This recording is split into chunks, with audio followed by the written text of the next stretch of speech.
Hello everyone, how are you?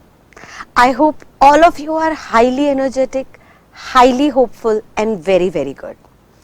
This side, I am Priyanka Saxena and I'll be telling you indirect taxation. Indirect taxation के अंदर currently hottest topic है GST, Goods and Services Tax, जिसका आज हम introduction start करेंगे. आइएगा बेटा, GST एक बहुत ही लॉजिकल लॉ है, बहुत ही इंटरेस्टिंग लॉ है, जिसके अंदर हर प्रोविजन के पीछे एक कारण है. अगर हम उस कारण को, उस लॉजिक को अच्छे से समझ लें तो इस लॉ को हम बहुत आसानी से क्लियर कर लेंगे, इसके प्रोविजंस बहुत आसानी से याद कर लेंगे और इसको इंटरप्रेट या अप्लाई करने में हमें कभी भी कोई प्रॉब्लम नहीं आएगी. आइएगा समझते हैं इस लॉ को. जीएसटी यानी गुड्स एंड सर्विसेज टैक्स सरकार ने इंट्रोड्यूस किया ऑन 1 जुलाई 2017. इस पर्टिकुलर डेट को हम जीएसटी की अपॉइंटेड डेट भी कहते हैं. वो डेट जब जीएसटी इंडिया में लागू हुआ था, अपॉइंट हुआ था. इस पर्टिकुलर दिन से पहले जब जीएसटी नहीं लगा करता था, उन दिनों इनडायरेक्ट टैक्सेशन के अंदर कुछ और लॉ हुआ करते थे. जैसे कि एक लॉ हुआ करता था excise duty, which was a tax on manufacturing of goods. ये लॉ कहता था इंडिया में कोई भी गुड्स की मैन्युफैक्चरिंग होगी, प्रोडक्शन होगी, तो उस पर हम एक टैक्स लगाएंगे in the name of excise duty. एक दूसरा लॉ हुआ करता था CST, central sales tax, which was chargeable. It was a tax on inter state sale of goods. Inter state का मतलब क्या होता है? जहां पे सामान एक स्टेट से दूसरे स्टेट में बेचा जाए. इसके अलावा एक और लॉ होता था वैट, वैल्यू एडेड टैक्स. ये टैक्स चार्ज होता था on intra state sale of goods. Intra state का मतलब क्या है? जहां पे सामान सेम स्टेट के अंदर बेचा जाता था. यानी मान लीजिए सामान यूपी के लखनऊ इलाके से यूपी के ही नोएडा रीजन के अंदर बेचा जा रहा है. हम कहते हैं बेटा यूपी में ही लखनऊ से सामान यूपी के नोएडा रीजन में बेचा जा रहा है, तो यानी बिक्री जो है सेम स्टेट के अंदर हो रही है. ऐसी सेम स्टेट की बिक्री को हम इंट्रा स्टेट सेल कहते थे और इस पे वैट लगाते थे. हावेवर अगर यूपी से सामान केरला भेजा जा रहा है, केरला बेचा जा रहा है, तो सर उस सिचुएशन में ये इंटर स्टेट सेल हो जाती थी और इस पर हम सीएसटी को चार्ज करते थे. Is that clear? इसके अलावा सर्विस टैक्स हुआ करता था जो सर्विसेज के लिए लगाया जाता था. नाम से ही क्लियर था sir. It was a tax on rendering of services. जब भी आप कोई सर्विसेज इंडिया में केटर करते थे, प्रोवाइड करते थे, तो उस पर सर्विस टैक्स लगता था. सर्विसेज का मतलब होता था which are intangible, generally which are intangible in nature. तो अगर इंटेंजिबल थी तो सर उस सिचुएशन में हम उसको सर्विस टैक्स के अंदर कवर करते थे, और अगर टेंजिबल नेचर के गुड्स होते थे तो उनको हम उनके बनने पर एक्साइज, इंटरस्टेट बिकने पर सीएसटी और इंट्रा स्टेट बिकने पर वैट लगाते थे. ठीक है. इसके अलावा और भी छुटपुट टैक्स होते थे, और एक टैक्स होता था कस्टम्स ड्यूटी. ये custom duty is a tax on import और एक्सपोर्ट ऑफ गुड्स. इंडिया में बाहर से किसी गुड्स का आना या इंडिया से बाहर किसी गुड्स का जाना, इंडिया से बाहर गुड्स जा रहे थे एक्सपोर्टेशन, या बाहर से इंडिया गुड्स आ रहे थे इंपोर्टेशन, उस पर ये टैक्स चार्ज किया जाता है इन the name of custom duty. अब सर कस्टम ड्यूटी के लिए इन्होंने यहाँ पे बाइफरकेशन की। ये जो कस्टम ड्यूटी है, it is an international tax. International tax का मतलब है सर पूरी दुनिया में ये लगाया जाता है। इंटरनेशनली एक बॉडी है यूएनओ, यूनाइटेड नेशंस ऑर्गेनाइजेशन, उसका एक ऑर्गन है वर्ल्ड ट्रेड ऑर्गेनाइजेशन, आपने सुना होगा WTO।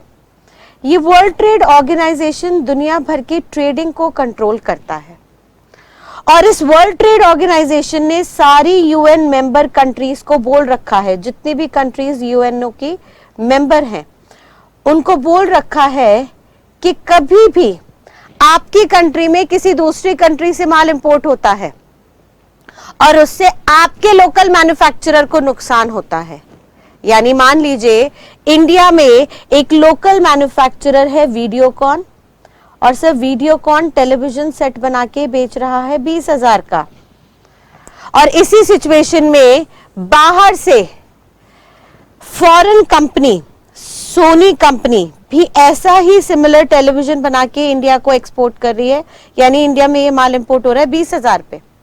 तो बताइए आपको नहीं लगता अगर इंडिया में सेम टीवी 20,000 का और बाहर से ऐसा ही टीवी 20,000 का आ रहा है तो इंडियन बायर इंपोर्टेड गुड्स की तरफ ज्यादा अट्रैक्ट होगा, उनके गुड्स को ज्यादा खरीदेगा, उनकी डिमांड ज्यादा बढ़ेगी, जिसकी वजह से हमारे प्रोडक्ट की डिमांड गिरेगी। डिमांड गिरी तो सर हमारे यहाँ काम कम होगा, काम कम होगा तो हमारे यहाँ जो काम है, जो एम्प्लॉइज है उनको रिट्रेंच किया जाएगा, एम्प्लॉयमेंट रिड्यूस होगी, इसके चलते हमारी जीडीपी ग्रॉस डोमेस्टिक प्रोडक्ट कमाई के जरिए कम होंगे और बचा कुचा जो भी रेवेन्यू है, जो भी कैश है, वो कैश आउटफ्लो की फॉर्म में दूसरी कंट्री को चला जाएगा जिनसे हम सामान खरीद रहे हैं। तो यूएनओ ने कहा, WTO ने कहा कि हर कंट्री अपने लोकल मैन्युफैक्चरर, अपने डोमेस्टिक मैन्युफैक्चरर को बचाए रखने के लिए हमेशा एक टैक्स चार्ज कर सकती है बाहर से आने वाले गुड्स पे, इंपोर्टेड गुड्स पे, इन the name of custom duty. अब मान लीजिए बाहर से आने वाले टीवी पे हम 100% की कस्टम ड्यूटी चार्ज कर रहे हैं, जिसके चलते 20,000 के टीवी पे 20,000 की ड्यूटी है एंड फाइनली जो मार्केट का प्राइस निकल के आ रहा है वो 40,000 रुपए है। तो अब बताइए इंडियन बायर वीडियोकॉन का टीवी खरीदना प्रेफर करेगा जो लोकली इंडिया में मैन्युफैक्चर्ड है 20,000 रुपीज में, या वैसा ही प्रोडक्ट इंपोर्टेड आ रहा है 40,000 में, वो खरीदना प्रेफर करेगा? सर जनरली जब दुगना दाम हो जाएगा इंपोर्टेड गुड्स का तो आम आदमी, middle class specifically, sir Indian product को ही खरीदेगा, फिर वो ऑटोमेटिकली इंपोर्टेड गुड्स की डिमांड कम कर देगा। सर उसमें भी कुछ शौकीन लोग होंगे वो खरीदते रहेंगे, बट इसमें हम ट्रेडिंग को रोक नहीं सकते। ग्लोबली यूएनओ की ट्रीटी है जो कहता है हर कंट्री एक दूसरे को एनकरेज करेगा, तो बाहर से गुड्स का आना तो इंडिया में, बाहर से गुड्स का इंडिया में बिकना तो बैन नहीं है, लेकिन उसको इस तरह से आप महंगा कर सकते हैं कि ज्यादातर लोग इंपोर्टेड गुड्स ना खरीद के इंडियन गुड्स को खरीदे। और ये लॉ सिर्फ इंडिया पे ही एप्लीकेबल नहीं है, ये लॉ दुनिया भर की हर उस कंट्री पे लागू है जो कंट्री यूएनओ की मेंबर है। और क्योंकि सर ये इंटरनेशनल लॉ है, ये इंटरनेशनल टैक्स है which is applicable to whole of globe, therefore इसका जीएसटी से कुछ लेना देना नहीं है। यानी इंडिया में जीएसटी आने के बावजूद भी कस्टम कभी खत्म नहीं हुआ, कस्टम आज भी वैसा के वैसे ही एप्लीकेबल है जैसे पहले हुआ करता था, subject to little bit of modifications जिनको हम आगे देखेंगे। यानी custom being an international tax has not been abolished even if GST has been introduced in India covering all the indirect taxes in general। India में जितने भी indirect taxes हैं उसमें मेजॉरिटी इनडायरेक्ट टैक्सेस को सबस्यूम कर लिया है जीएसटी ने, बट उसके अंदर कस्टम ड्यूटी चार्ज नहीं होती। और उसका आप रीजन समझ पा रहे हैं, उसका रीजन सिंपली क्या है सर? उसका रीजन है it is an international tax, therefore उस सिचुएशन में हम सिर्फ और सिर्फ इस लॉ को वैसा का वैसा ही अप्लाई करेंगे जैसा दुनिया भर में लागू होता है, ठीक है। हाउएवर कस्टम्स के अलावा जितने मेजरली इनडायरेक्ट टैक्सेस थे उन सबको सबस्यूम कर लिया, मर्ज कर दिया गया under a fresh tax in the name of GST, जिसका पूरा नाम है गुड्स एंड सर्विसेज टैक्स। और इस नाम से ही बहुत हद तक क्लियर है कि सर चाहे आप गुड्स बनाओ, चाहे आप गुड्स बना के बेचो, चाहे वो बिक्री इंटरस्टेट में हो या वो बिक्री इंट्रास्टेट में हो, हमेशा एक ही टैक्स चार्ज किया जाएगा इन the name of GST. And साथ साथ आप गुड्स के साथ सर्विसेज भी ले लीजिए तो भी उन पे आपको एक ही टैक्स चार्ज किया जाएगा इन the name of GST. Clear sir? लेकिन क्या जीएसटी आने की वजह से पुराने सारे लॉस खत्म हो गए? ना सर, जीएसटी 2 आर्टिकल्स पे स्पेसिफिकली इंक्लूड नहीं किया गया due to some constitutional amendments, constitutional restrictions, constitutional responsibilities। Constitution में कुछ रिस्ट्रिक्शंस हैं जिसके चलते GST shall not be chargeable on alcohol। Constitution के अंदर कुछ आर्टिकल्स हैं, कुछ प्रोविजंस हैं जो अल्कोहल की टैक्स की चार्ज करने की पावर एक्सक्लूसिवली स्टेट गवर्नमेंट को देते हैं। वो कहते हैं सर अल्कोहल के सिनेरियो में किसी भी हालत में सेंट्रल गवर्नमेंट कोई लॉ नहीं बना सकती। उसका मेनली कारण है सर इंडिया एक सेक्युलर कंट्री है, एक सोवरेन कंट्री है जहां पर हर कल्चर, हर रिलीजन को इक्वल रिस्पेक्ट दी जाती है, इक्वल फ्रीडम दी जाती है। सरकार कहती है सर हम किसी भी रिलीजन को कहीं पे भी बंदिश नहीं डालेंगे, कोई बाउंडेशन नहीं होगी, उनकी जो भी प्रैक्टिसेस हैं वो कर सकते हैं। अब क्योंकि इंडिया एक सेक्युलर कंट्री है तो सर हर स्टेट का जो कल्चर है वो एक दूसरे से थोड़ा थोड़ा अलग है, डिफरेंट है।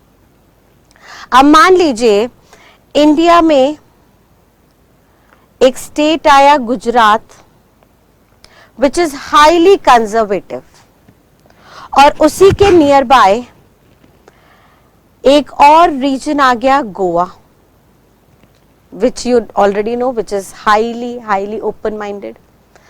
सर अब गुजरात में अल्कोहल को सरकार ने बैन कर दिया।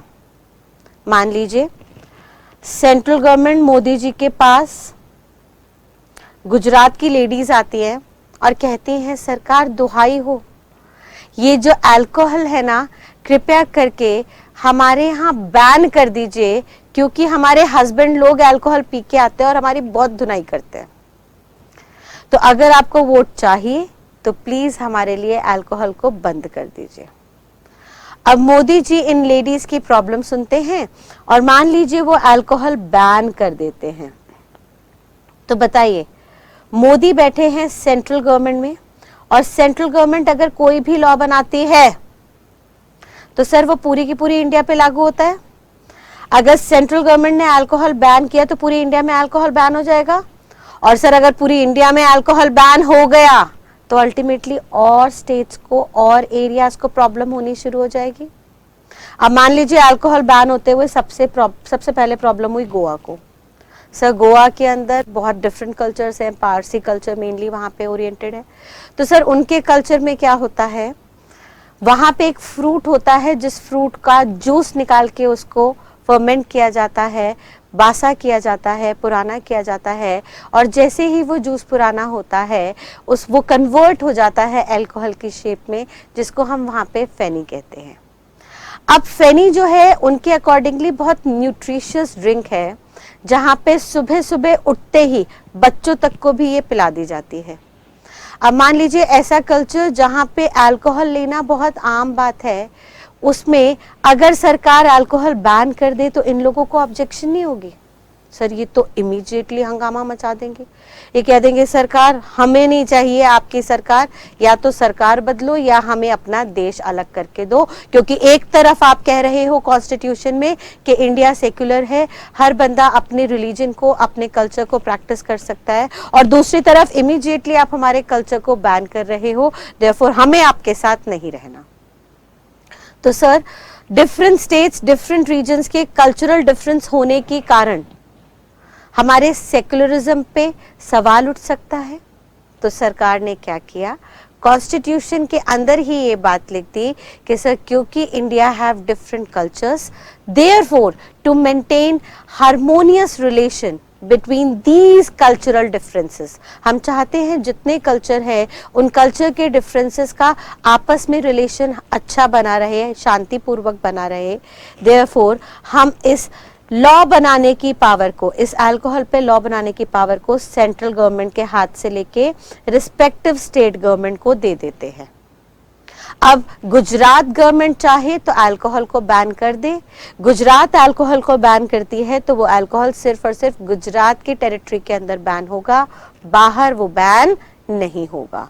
और गोवा गवर्नमेंट चाहे तो अल्कोहल को टैक्स फ्री कर दे, सर गोवा के लोग वहां पे ऑलरेडी बहुत खुश हो जाएंगे टैक्स फ्री करते, तो गोवा गवर्नमेंट चाहे तो अल्कोहल को टैक्स फ्री कर दे, उससे गुजरात को कोई फर्क नहीं पड़ेगा। So the basic reason is that कि to maintain peace and harmony among different cultures between different states, the law of making or the power of making law on alcohol has been delegated to state government instead of central government.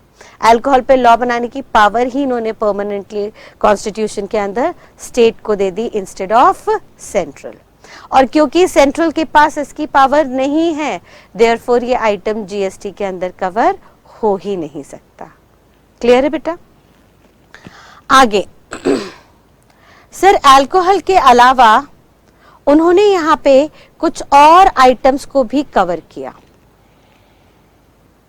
उन्होंने कहा 5 types of petroleum products हैं। Petrol की कुछ categories हैं, petrol, aviation, turbine fuels and so on. उसमें 5 type के products हैं जिसके लिए उन्होंने कहा सर इनको भी हम जीएसटी के अंदर चार्ज नहीं करेंगे।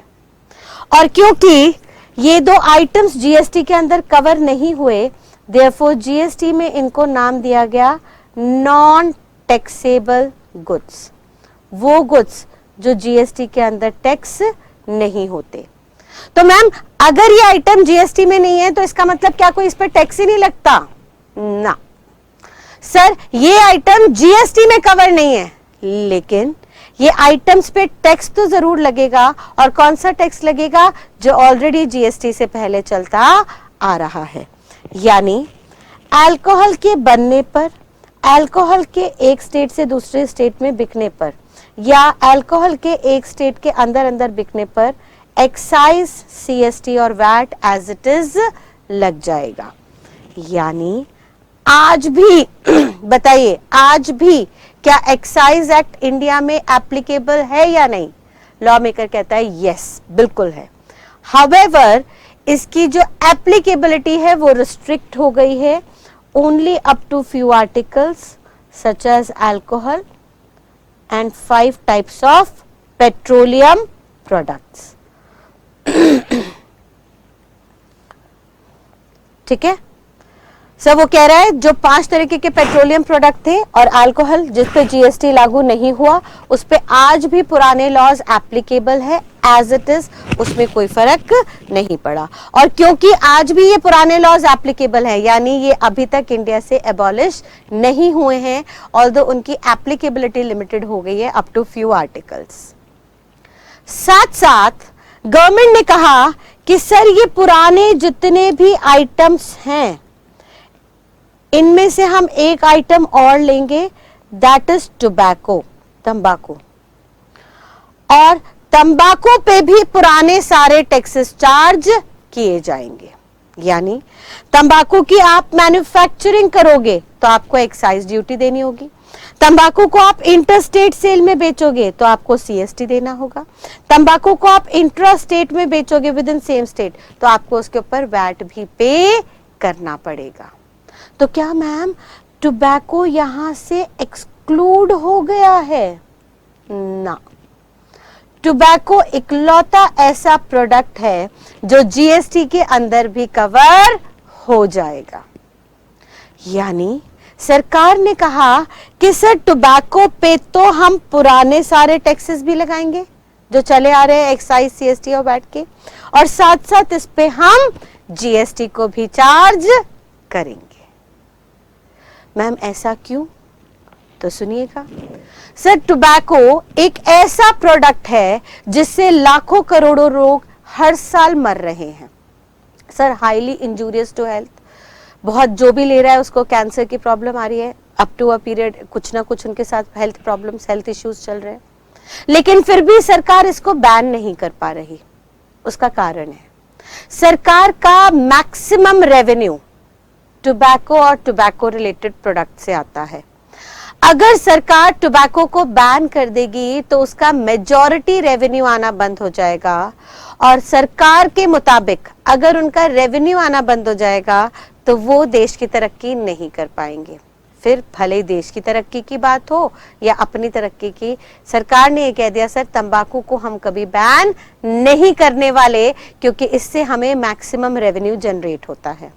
हाँ, ऑल्दो तंबाकू से हेल्थ इश्यूज आते हैं तो हम आपको ऑटोमेटिकली कुछ उसके अंदर स्टैट्यूटरी वार्निंग लगा के देंगे, कुछ तस्वीरें देंगे, उसमें कुछ लॉस बना देंगे कि 18 साल से कम बच्चों को मत बेचिए, जब बेचिए तो उसके अंदर कुछ फोटोग्राफ्स ऐसी डेंजरस लगा दीजिए, नीचे स्टैट्यूटरी वार्निंग दे दीजिए कि देखिए अगर आप पिएंगे तो आपको ऐसी बीमारी हो सकती है, आपको डेथ मर सकते हैं आप जल्दी, एंड ऑल दोज थिंग्स।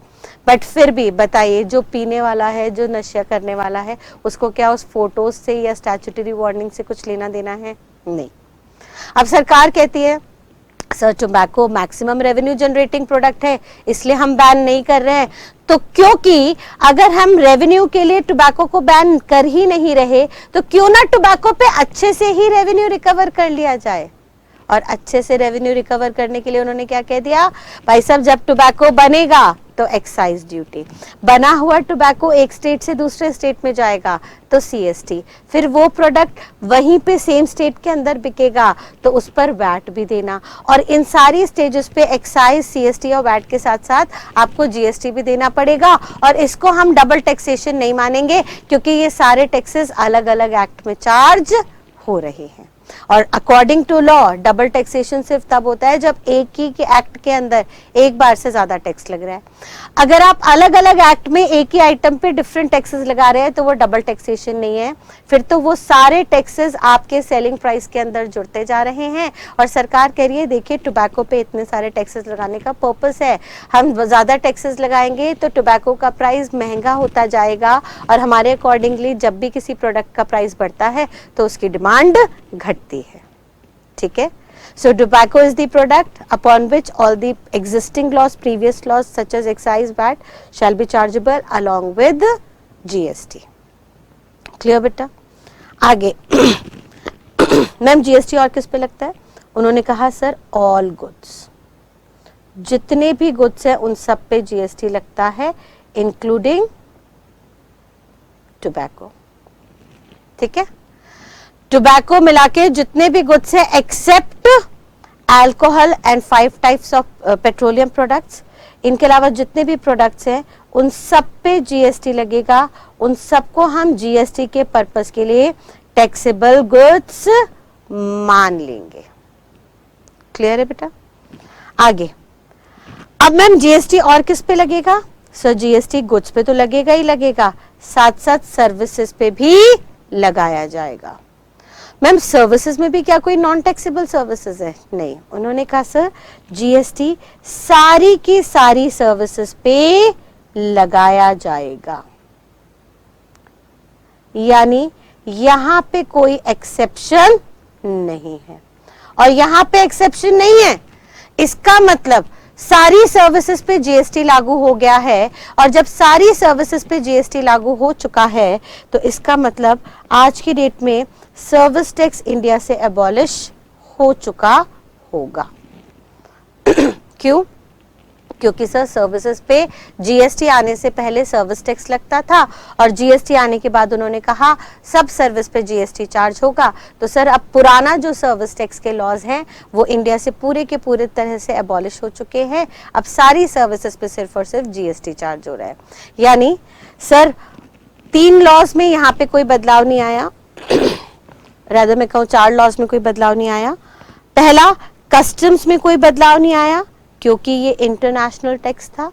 दूसरा, एक्साइज, सीएसटी, वैट, इन 3 लॉज में कोई बदलाव नहीं आया, subject to they shall be applicable to alcohol and petroleum products. यानी अगर इसी बात को मैं फटाफट से रिकैप करूं तो मैं आपको क्या बताना चाहती हूं कि सर जीएसटी आने के बाद, पोस्ट जीएसटी आने के बाद सारे के सारे लॉस को जीएसटी ने कवर कर लिया except custom duty. Custom duty पे जीएसटी कवर नहीं कर पाया, जीएसटी उसको सब्स्यूम नहीं कर पाया। हाँ, ऑल्दो जीएसटी का थोड़ा सा इम्पैक्ट कस्टम में जरूर आएगा जिसको हम आगे चल के देखेंगे, बट जीएसटी आने की वजह से कस्टम को खत्म नहीं किया गया because customs is an international law which is applicable to all of the countries globally। therefore Indian law के चेंजेस में चलते आप इंटरनेशनली कोई बदलाव एज सच नहीं कर सकते। दूसरा, सर जो आपका जीएसटी है वो 2 आइटम्स पे यानी टेक्निकली सारे गुड्स पे एप्लीकेबल होगा और सारी सर्विसेज पे एप्लीकेबल होगा, बट 2 आइटम्स के अंदर वो लागू नहीं होगा। वन इज अल्कोहल एंड दूसरा 5 टाइप्स ऑफ पेट्रोलियम प्रोडक्ट जिसको हम नाम देंगे नॉन टैक्सेबल गुड्स। और ये जो नॉन टैक्सेबल गुड्स हैं इन पे हम जितने भी प्रीवियस लॉज हैं यानी एक्साइज, सीएसटी और VAT as it is apply करते रहेंगे। और तो और यहाँ पे एक डिफरेंट आर्टिकल हो जाएगा टोबैको जो जीएसटी के अंदर भी आएगा और साथ साथ आपके पुराने लॉज में भी कवर होगा। और क्योंकि ये मैक्सिमम रेवेन्यू जनरेटिंग प्रोडक्ट है तो इसमें से हमें मैक्सिमम रेवेन्यू लेना ही लेना है। इसका प्राइस इतने टैक्सेस रखने के बाद बढ़ रहा है, बढ़ने दीजिए, अच्छा है। जितना इसका प्राइस बढ़ेगा उतना हमारा मानना है कंजम्पशन कम ही होगी, तो हमें कंजम्पशन कम कराने की कोशिश करनी है क्योंकि इंजूरियस आइटम है, बट पैरेलली हम उसका रेवेन्यू कम नहीं कर सकते बिकॉज मेजॉरिटी इनकम गवर्नमेंट की यहाँ से क्रिएट हो रही है। Is that clear? और जितने आइटम्स जीएसटी के अंदर कवर नहीं हो रहे उनको हम नॉन टैक्सेबल गुड्स कहेंगे, ऑल्दो सर्विसेज सारी की सारी जीएसटी के अंदर आ जाएंगी। देयरफॉर पुराना सर्विस टैक्स जो है वो इंडिया से एबॉलिश हो चुका है। क्लियर बेटा यहां तक की बात? आगे समझिएगा। अब आपने बहुत टाइम से सुना होगा कि central government and state government दोनों को कहा गया, दोनों की आपस में डिस्कशन हुई कि भाई साहब तुम जितने भी टैक्सेस कमाते हो और हम जितने भी टैक्सेस कमा रहे हैं सबको इकट्ठा मिला के एक टैक्स बना देते हैं जीएसटी के नाम से। बट आपने सुना होगा कि ये बहुत सालों से पाइपलाइन के अंदर चला आ रहा था, काफी सालों से डिस्कशन चल रही थी जीएसटी को लागू करने की, बट हर बार कुछ ना कुछ डिस्प्यूट्स आ जाते थे, कुछ ना कुछ दिक्कतें आ जाती थी जिनके चलते ये लॉ अप्लाई नहीं हो पाया। अब दिक्कतें क्या थी उनका थोड़ा सा बेसिक रीजन समझने की कोशिश करते हैं। Sir central government taxes charge करती है जैसे एक्साइज ड्यूटी, सर्विस टैक्स, इनकी जितनी भी कलेक्शन थी वो जाती थी सेंट्रल के पास। हाउएवर स्टेट के पास कलेक्शन आती थी सीएसटी वैट की, central sales tax, value added tax की कलेक्शन स्टेट के पास आती थी। अब सेंट्रल और स्टेट आपस में बैठे और सेंट्रल ने स्टेट को कहा कि भाई साहब हम जितना कमा रहे हैं और तुम जितना कमा रहे हो दोनों को एक डिब्बे में इकट्ठा करते हैं और उन सबको नाम दे देते हैं जीएसटी का, और फिर ये जो जीएसटी की कलेक्शन आएगी उसको हम दोनों बांट लेते हैं। अब स्टेट ने पूछा सेंट्रल से कि भाई साहब कितना कितना बांटेंगे, तो रेशियो में डिस्प्यूट चलता रहा। इनिशियली सेंट्रल ने बोला देखिए सर हम तो सेंट्रल है, हमें तो पूरी कंट्री का ध्यान रखना है इंक्लूडिंग योर स्टेट ऑल्सो, तो सर हमें तो थोड़ा ज्यादा रेवेन्यू दे दीजिएगा 70% का, और जो 30% होगा वो आप ले लीजिएगा। स्टेट ने कहा सर ऐसे कैसे, आप 2 टैक्सेस छोड़ रहे हो, हम भी तो 2 टैक्सेस छोड़ रहे हैं, हम क्यों 30% ले, हम आपसे कम क्यों ले, हमें तो बराबर बराबर चाहिए। सेंट्रल इस बात पे राजी नहीं हुई और ये डिस्प्यूट काफी सालों तक पेंडिंग रहा, जिसके चलते जीएसटी जो पाइपलाइन में थी वो अप्लाई नहीं हो पाई। लेकिन जब मोदी सरकार आई तो मोदी जी ने अपने फाइनेंस मिनिस्टर अरुण जेटली को कह दिया कि भाई साहब कुछ भी हो जाए आपको जीएसटी लागू करना ही करना है। अब अगर जीएसटी लागू करने के लिए स्टेट गवर्नमेंट की अप्रूवल की जरूरत है तो आप सर स्टेट गवर्नमेंट का अप्रूवल लीजिए और स्टेट गवर्नमेंट जिस बात पे राजी हो उस बात पे आप रजामंदी दे दीजिए। यानी मोदी सरकार ने कहा फाइनेंस मिनिस्टर को कि भाई साहब अब चाहे कुछ हो जाए आपको इंडिया में जीएसटी लागू करना ही पड़ेगा। और इसके चलते Arun Jaitley the finance minister under this power proposed equal share with the central and state। उन्होंने कहा भाई साहब अब जितना भी जीएसटी का रेवेन्यू आएगा आज से हम फिक्स करते हैं दोनों आधा आधा मिल बांट के खाएंगे। 100 रुपए का आएगा जीएसटी, 50 तेरा 50 मेरा। 18 रुपए का आएगा जीएसटी, 9 रुपए तेरा 9 रुपए मेरा। इसमें अब कोई भी दो राय नहीं होगी कि किसी भी केस में किसी भी सिचुएशन में जीएसटी का शेयर किसी भी सरकार के पास थोड़ा सा भी ज्यादा नहीं जाएगा। हर सिनेरियो में ये जीएसटी 50-50% बढ़ता जाएगा। यानी जीएसटी का आज से फर्स्ट थंब रूल निकल के आया कि any type of GST shall be equally shared between central and state government. और जब सेंट्रल 50-50 के लिए राजी हो गई तो सारी की सारी स्टेट गवर्नमेंट ने अपनी रजामंदी दे दी। वहां पे ऑर्डिनेंस पार्लियामेंट के अंदर पास हुए और जीएसटी को लागू करने की बात चल पड़ी। लेकिन स्टेट को अभी भी थोड़ा सा डर था। स्टेट गवर्नमेंट ने सेंट्रल को कहा सर हम 50-50 के लिए मान तो गए हैं, लेकिन क्या हो अगर 50% मिलने के बाद भी मेरा रेवेन्यू कम हो जाए। सर हो सकता है मेरे सेंट्रल सेल्स टैक्स और वैल्यू एडेड टैक्स से रेवेन्यू ज्यादा आता था और आपके एक्साइज और सर्विस टैक्स से कम आता था, तो मिल बांट के खाने के चक्कर में मेरी कमाई कम हो जाए। सर यानी समझिएगा वो क्या कहना चाह रहा है।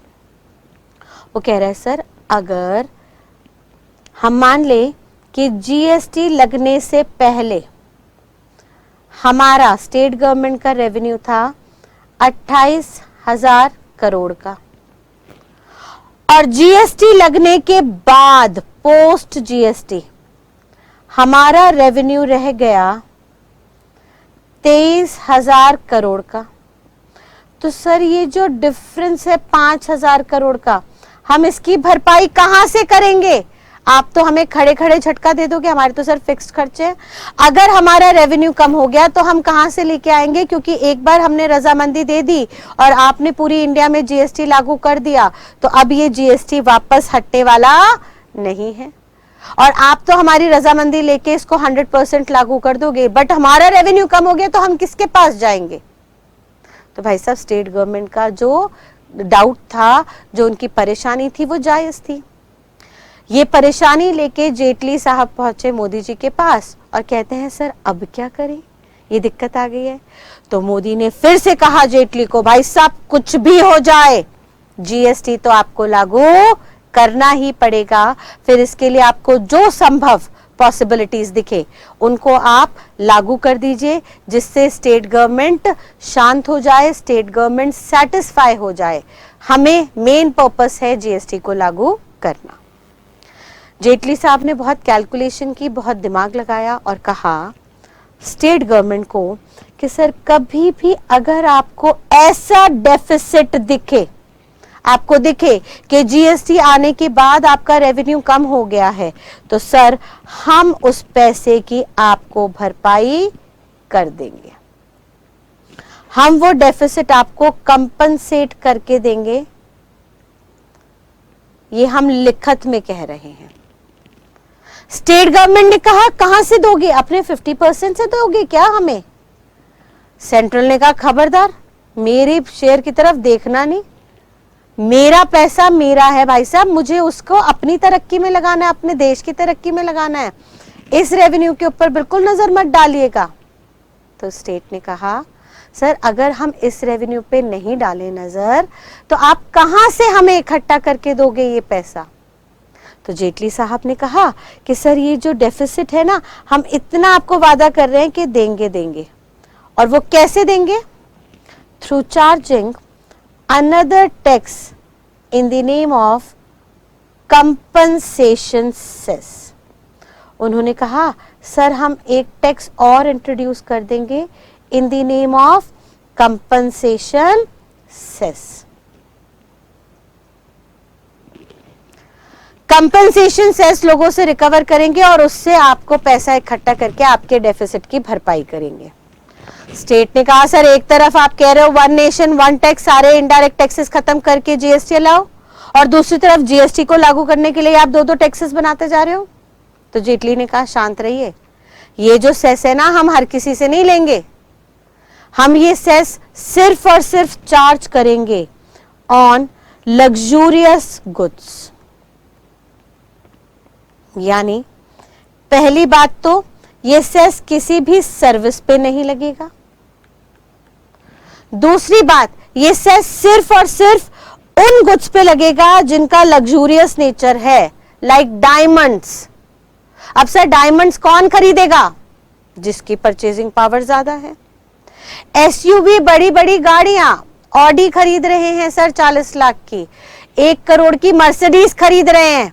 तो कोई बंदा अगर 1 करोड़ की मर्सिडीज खरीद सकता है तो उससे अगर हम 28% जीएसटी ले तो क्या बहुत ज्यादा उस पर कोई फर्क पड़ने वाला है?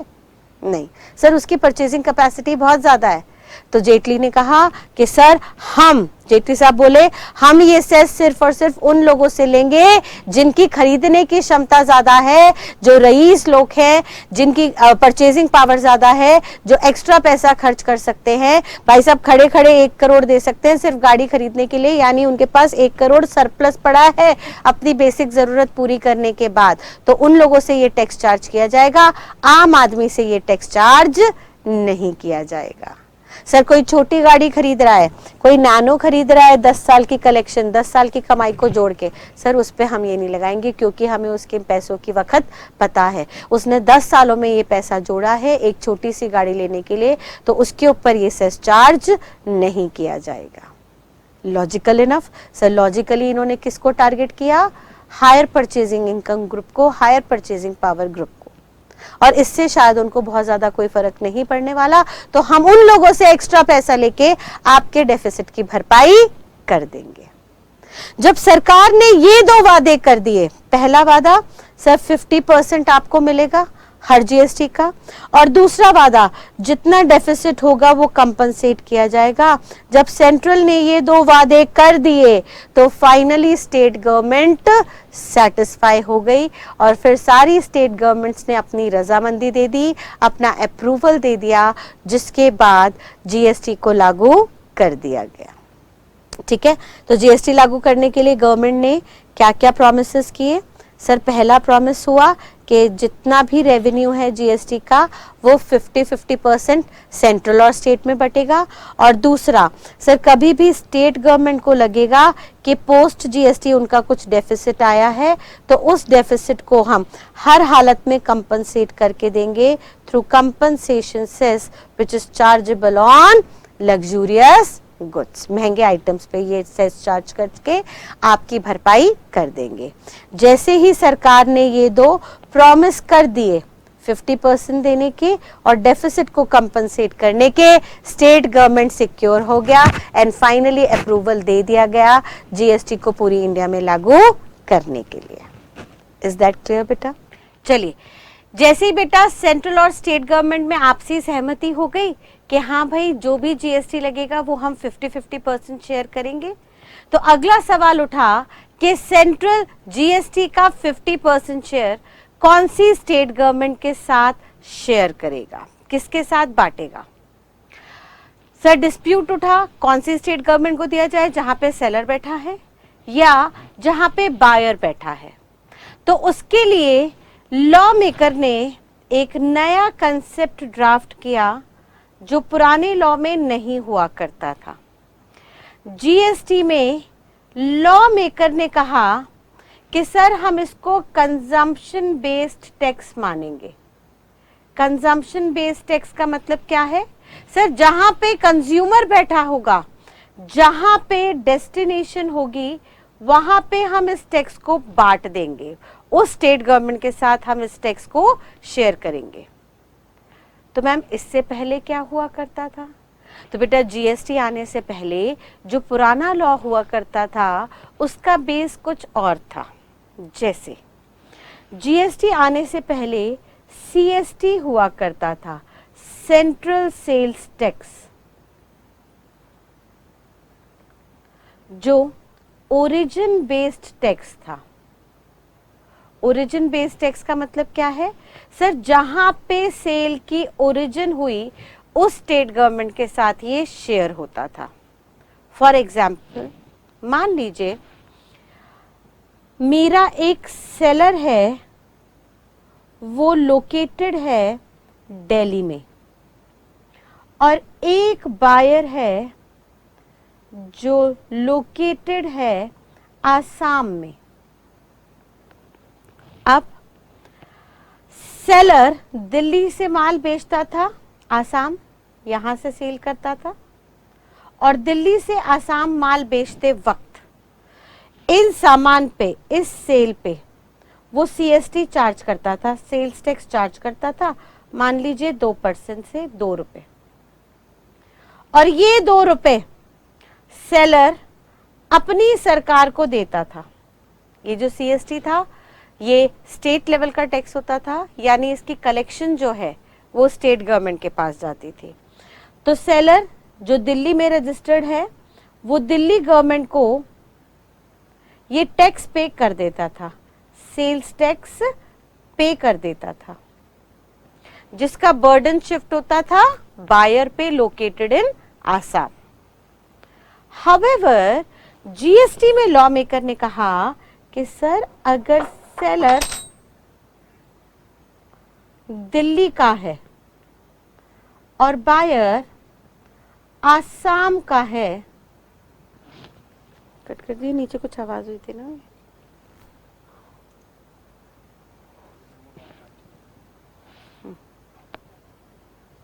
कट कर देगा बाद में।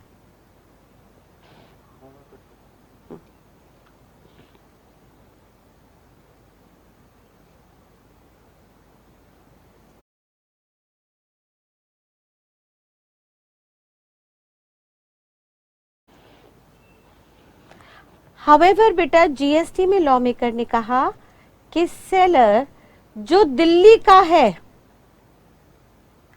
अगर वो आसाम के बायर को माल बेच रहा है तो सर दिल्ली गवर्नमेंट को टैक्स जाना थोड़ा गलत हो जाएगा। सर ये जो जीएसटी है ये है तो इनडायरेक्ट टैक्स, यानी भले ही इसको पे करेगी सेलर, ओरिजिन पे किया जाएगा, लेकिन इसका बर्डन किस पे शिफ्ट होगा? सर इसका बर्डन फाइनल कंज्यूमर पे शिफ्ट होगा। इनडायरेक्ट टैक्स का मतलब ही क्या होता है? वो टैक्स जो गवर्नमेंट तक जा रहा है एक पर्सन द्वारा, लेकिन जिसका बर्डन, जिसकी जिम्मेवारी शिफ्ट हो रही है कंज्यूमर पे। यानी सेलर जो गवर्नमेंट को टैक्स पे करेगा वो टैक्स किससे रिकवर कर लेगा? सर ऑब्वियस सी बात है वो बायर से टैक्स रिकवर करेगा। तो अल्टीमेटली इस टैक्स का बर्डन किस पे गया? सर बायर पे गया। क्योंकि इस इनडायरेक्ट टैक्स का बर्डन बायर पे शिफ्ट हो रहा है तो लॉ मेकर ने कहा सर जहां पे बायर लोकेटेड है उसकी सरकार को ये हिस्सा मिलना चाहिए, ना कि सेलर की गवर्नमेंट को। यानी बायर कहाँ का है? आसाम का। तो सर आसाम गवर्नमेंट को ये हिस्सा मिलना चाहिए। Assam government shall be eligible to receive 50% of GST paid. भाई सिंपल सी बात है, जब कंज्यूमर पे बर्डन शिफ्ट हो रहा है तो कंज्यूमर ने जो टैक्स दिया उसका पैसे का अधिकार उसकी स्टेट गवर्नमेंट को है, क्योंकि उस स्टेट गवर्नमेंट की वजह से कंज्यूमर इस काबिल हुआ, उसको अपॉर्चुनिटी मिली कि वो पैसा खर्च कर सके। फिर ऑब्वियसली उसने काम किया होगा, वहां पे एम्प्लॉयमेंट अपॉर्चुनिटी क्रिएट की होगी, जिसके चलते उसने ये रेवेन्यू क्रिएट किया जिसमें से वो पैसा खर्च कर रहा है, इंक्लूडिंग टैक्स। देयरफॉर इसके टैक्स का हिस्सा हम उसकी स्टेट गवर्नमेंट को पे करेंगे। यानी पुराने लॉ में क्या हो रहा था सर, पुराने लॉ में हम दिल्ली गवर्नमेंट को टैक्स दे रहे थे, यानी जहां पे ओरिजिन था सेल का, जहां से सेलर बैठा हुआ था, वहां पे हम टैक्स की भरपाई करते थे, उस स्टेट गवर्नमेंट को पैसा दिया जाता था। हाउएवर जीएसटी में कहा कि सर बायर जहां पे बैठा है उसकी स्टेट गवर्नमेंट को ये पैसा मिलना चाहिए, यानी ये कंजम्पशन बेस्ड टैक्स रहेगा, जहां पे कंज्यूमर बैठा हुआ है उस सरकार को हमें इसका बेनिफिट, उसका हिस्सा देना चाहिए। अब सवाल ये उठा कि सर है तो जीएसटी इनडायरेक्ट टैक्स ही, यानी पे तो ओरिजिन पे ही होगा जैसे पहले हो रहा था। सर जहां पे ओरिजिन था वहीं पे ओरिजिनेटर को, सेलर को बोल दिया जाता था टैक्स पे कर दो, और ऐसा ही जीएसटी में होगा सर, जहां पे ओरिजिन है वहां सेलर को बोला जाएगा टैक्स पे कर दो। लेकिन सर सेलर तो दिल्ली में बैठा हुआ है और आप दिल्ली के सेलर को कह रहे हो कि आसाम गवर्नमेंट को टैक्स पे करो, तो ये कैसे संभव है? दिल्ली का सेलर तो दिल्ली में रजिस्टर्ड है, दिल्ली के सेलर का रिकॉर्ड आसाम गवर्नमेंट के पास तो अवेलेबल ही नहीं है, तो वो आसाम गवर्नमेंट के अकाउंट में पैसे कैसे ट्रांसफर करे?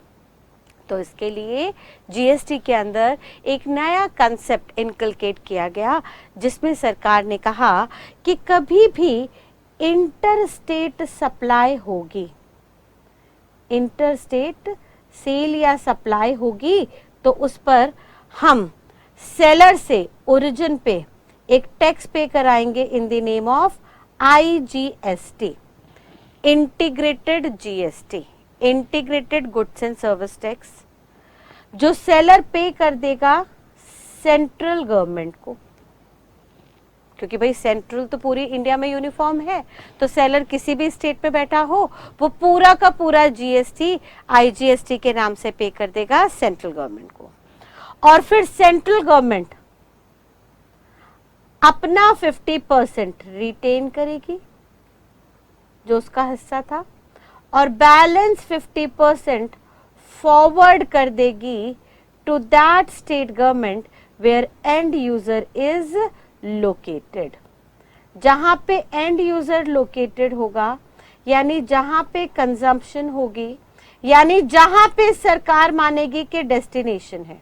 अब ये डेस्टिनेशन कैसे निकालेंगे इसको हम आगे चल के देखेंगे, लेकिन जहां पे गवर्नमेंट मानेगी कि डेस्टिनेशन है उस स्टेट गवर्नमेंट को ये हिस्सा दे दिया जाएगा। ठीक है, यानी अब सेंट्रल का रोल आया, जिसमें सेंट्रल को बोला गया कि सर हम आपको पूरा जीएसटी पे कर रहे हैं आईजीएसटी के नाम से, which is an aggregate of CGST and SGST, इन दोनों को आप रखिए, अपना हिस्सा उसमें से निकाल दीजिएगा और बैलेंस 50% उस सरकार को ट्रांसफर कर दीजिएगा जहां पे कंज्यूमर बैठा हुआ है, जहां पे कंजम्पशन है। और ये कैसे आपको ढूंढना है, इसके लिए हम आपसे कुछ डॉक्यूमेंटेशन वगैरह करवाएंगे, जिसको हम आगे चल के समझेंगे। लेकिन अभी फिलहाल के लिए हमें इतना समझना जरूरी है कि GST is a destination based consumption tax, जहां पे हम उस स्टेट गवर्नमेंट को इसका 50% हिस्सा देंगे जहां पे कंज्यूमर बैठा है, जहां पे कंजम्पशन हुई है, जहां पे डेस्टिनेशन हुई है। और यहाँ पे डेस्टिनेशन को हम नाम देंगे प्लेस ऑफ सप्लाई, जिसको हम आगे चल के कंसिडर करेंगे। ठीक है, तो जनरली जीएसटी और प्रीवियस लॉ के अंदर क्या डिफरेंस है? GST is a consumption based tax and other laws prior to GST was origin based tax। वहां पे जहां पे सेलर बैठा होता था, ओरिजिनेटर बैठा होता था, वहीं पे हम जीएसटी पे करवा देते थे। हाउएवर यहाँ पर जीएसटी के अंदर जहां पे सेलर बैठा है, सप्लायर बैठा है, देना तो उसे ही है जीएसटी अभी भी, लेकिन ये टैक्स का हिस्सा उस स्टेट गवर्नमेंट को जाएगा जहां पे कंजम्पशन हुई है, जहां पे डेस्टिनेशन है, जहां पे कंज्यूमर लोकेटेड है। और क्योंकि सेलर अलग स्टेट में बैठा है और बायर अलग स्टेट में, तो सर सेलर को बोल दिया जाएगा आप सारा टैक्स सेंट्रल गवर्नमेंट को दे दो, सेंट्रल गवर्नमेंट अपना 50% निकाल के बाकी उस स्टेट गवर्नमेंट को फॉरवर्ड कर देगी जहां पे कंजम्पशन हुई है। और कैसे डिटरमिन करेंगे कि वो स्टेट गवर्नमेंट कौन सी है, उसको हम कुछ रिटर्न्स फाइल के द्वारा डिटरमिन करेंगे। क्लियर है? चलिए नेक्स्ट, अब जीएसटी के अंदर कुछ टर्मिनोलॉजीज चेंज हुई, कुछ टर्म्स जो थी वो चेंज हुई। जैसे पुराने लॉ में एक्साइज के अंदर जब हम एक्साइज लेते थे तो एक्साइज के अंदर मैन्युफैक्चरिंग वर्ड आता था जिस पे एक्साइज ड्यूटी चार्ज होती थी, या production. CST central sales tax और वैट वैल्यू एडेड टैक्स, दोनों के अंदर टैक्स लगता था सेल्स पे। सर्विस टैक्स के अंदर टैक्स लगता था on the rendering of services which are generally of intangible nature. अब मैन्युफैक्चरिंग के वक्त वो किसको ओरिजिनेटर मानते थे? मैन्युफैक्चरर को, कि भाई कोई मैन्युफैक्चरर बायर को माल बना के बेच रहा है तो मैन्युफैक्चरर की जिम्मेदारी है कि वो एक्साइज ड्यूटी पे करे। या सेल्स टैक्स में टर्म आती थी सेलर, कि सेलर की जिम्मेदारी है कि वो जब पीछे से माल खरीद के आगे बेच रहा है तो वो सीएसटी या वैट पे करे। या सर्विस टैक्स के अंदर वर्ड आता था सर्विस प्रोवाइडर, और सर्विस प्रोवाइडर जब सर्विसेज सर्विस रिसीवर को देता था तब उस वक्त सर्विस प्रोवाइडर पे जिम्मेदारी आती थी कि आप सर्विस टैक्स पे करो। ठीक है, लेकिन भाई साहब ये एक्साइज और सीएसटी वैट तो गुड्स पे लग रहे थे और सर्विस टैक्स सर्विस पे लग रहा था, बट जीएसटी के अंदर तो गुड्स और सर्विसेज दोनों ले लिए गए। सर जब एक ही एक्ट के अंदर सारे आइटम्स आ गए तो हमें वर्ड ऑफ एक्शन भी कॉमन लेना जरूरी था, नहीं तो हर किसी को बहुत कंफ्यूजन हो जाती है इस लॉ को पढ़ते वक्त। तो उन्होंने क्या किया, उन्होंने कहा सर ये जो पहले वर्ड ऑफ एक्शंस थे यानी वर्ब्स थे कि मैन्युफैक्चरिंग पे एक्साइज लगेगी, सेल पे सीएसटी वैट, या सर्विस प्रोवाइड होने पे, सर्विस रेंडर होने पे सर्विस टैक्स लगेगा, इन सारी टर्म्स को रिप्लेस कर देते हैं with another term known as supply. यानी उन्होंने सारी प्रीवियस टर्म्स जो पुराने लॉ में टैक्सेबल इवेंट हुआ करती थी उन सबको रिप्लेस कर दिया with a new term known as supply. और उन्होंने कहा कि सर अब चाहे आप गुड्स मैन्युफैक्चर करके बेचो, या आप गुड्स पीछे से खरीद के बेचो, या आप सर्विसेज रेंडर करो, प्रोवाइड करो, हम सबके लिए एक ही नाम यूज करेंगे, सप्लाई। वो चाहे सप्लाई गुड्स का हो या सर्विसेज का, सबके लिए एक ही टर्मिनोलॉजी यूज की जाएगी, सप्लाई। यानी सप्लाई जो है हमारा वर्ब है, हमारा वर्ड ऑफ एक्शन है, and it shall be treated as taxable event for GST. Taxable event का मतलब क्या है? ये वो घटना है जिसके घटने पर जीएसटी शैल बिकम चार्जेबल, लेविड हो जाएगा, चार्जेबिलिटी आ जाएगी। एंड ऑब्वियसली जब सारी टर्म्स को उन्होंने रिड्यूस करके, उन्होंने शॉर्ट डाउन करके सप्लाई में कन्वर्ट किया, तो ऑब्वियस सी बात थी यहाँ पे जो असेसीज थे जिनसे टैक्स लिया जा रहा था उनके नाम को भी रिप्लेस कर दिया गया। उन्होंने कहा सर कोई मैन्युफैक्चरर हो जो गुड्स बना के बेच रहा है, कोई सेलर हो जो गुड्स खरीद के बेच रहा है, या कोई सर्विस प्रोवाइडर हो जो सर्विसेज दे रहा है, इन सब को आज से हम नाम देंगे सप्लायर, जो सप्लाई कर रहा है।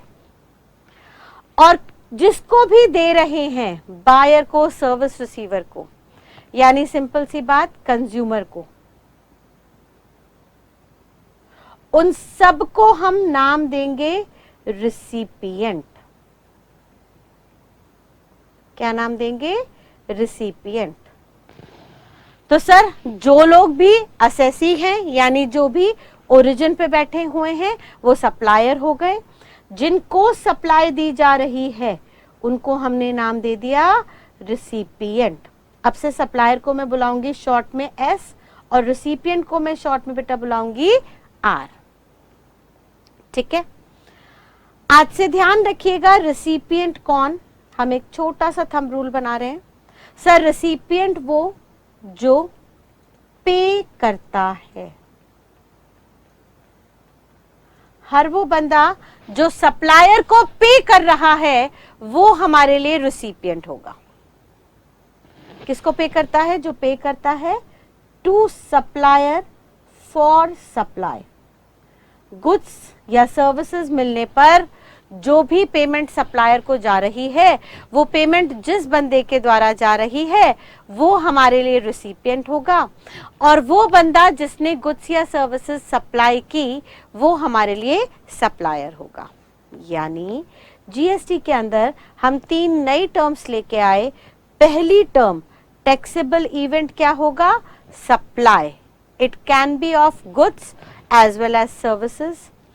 कौन देगा सप्लाई? सप्लायर। किसको दी जाएगी? रिसिपिएंट को। फिर वो चाहे गुड्स हो या सर्विसेज, उससे हमें कुछ लेना देना नहीं है। यानी आप मैन्युफैक्चरिंग करो, सेल करो, सर्विस प्रोवाइड करो, आप मैन्युफैक्चरर हो, सेलर हो, सर्विस प्रोवाइडर हो, जीएसटी के अंदर आपको असेसीज को बुलाया जाएगा सप्लायर के नाम से, और वर्ड ऑफ एक्शन को हम नाम देंगे सप्लाई का। ठीक है बेटा, यहां तक की बात एकदम क्लियर। पहले एक बार यहां तक की बात को समझिएगा। हमने क्या पढ़ा?